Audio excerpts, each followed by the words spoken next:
See, Barcelona fans, Pedri is a very good player, a very, very good midfielder. But you see, making it look like the whole world, there's no player like Pedri. It's where you draw the line. Shebi, you have seen today. You have seen how Vitinha dominated the game today. Dominated, especially in the second half. Dominated. See, Vitinha was everywhere in the midfield. He was at the you see him at the center back, you see him at the full back position, you see him at the right back, you see him pinning up passes, you see him dictating the tempo of the game, even without João Neves. We have seen FC Barcelona play this season without Frankie de Jong, and they suffered. They suffered.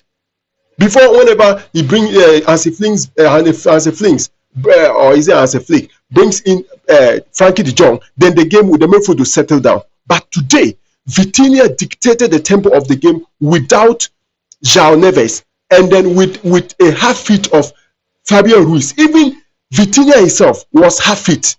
He had the latest to a knee injury before that game, and yet he cooked the midfield. See, football is not about, it's not only about spinning. And see, every player or every midfielder has his skill set. Pedri has a skill set, so as several players. You don't expect every midfielder to play the same.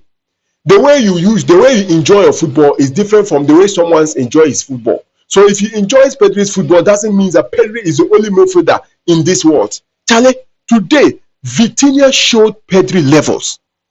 Pedri in the second half was tired. He was gassed out. I was seeing him briefing. Frankie de Jong. In fact, they couldn't hold the ball.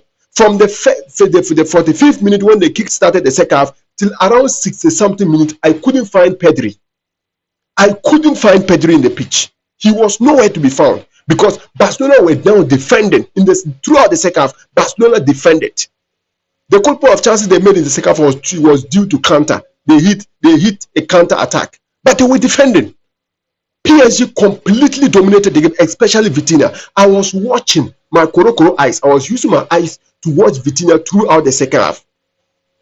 In the first half, he was shaky because he just came back from injury. So he was getting into the rhythm, and even the goal that they scored was a mistake from Vitinha when he wanted to pass the ball to Nuno Mendes. And Lamine Yamal intercepted the ball or something like a pass to Pedri. Pedri passed to Rashford, and Rashford passed, and then Ferran Torres scored a beautiful goal. Aside from that, he grew into the game, especially in the second half.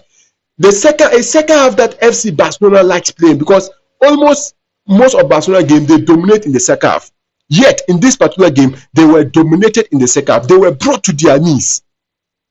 They were brought to their knees. And the most integral part of that PSG team today was Vitinha in the midfield, dictating the tempo of the game. If you want to beat PSG, don't allow Vitinha to be roaming.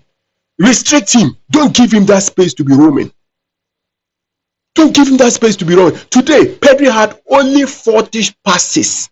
40 passes. Pedri, that always record like 100 passes, 80 passes. Today had 40 passes.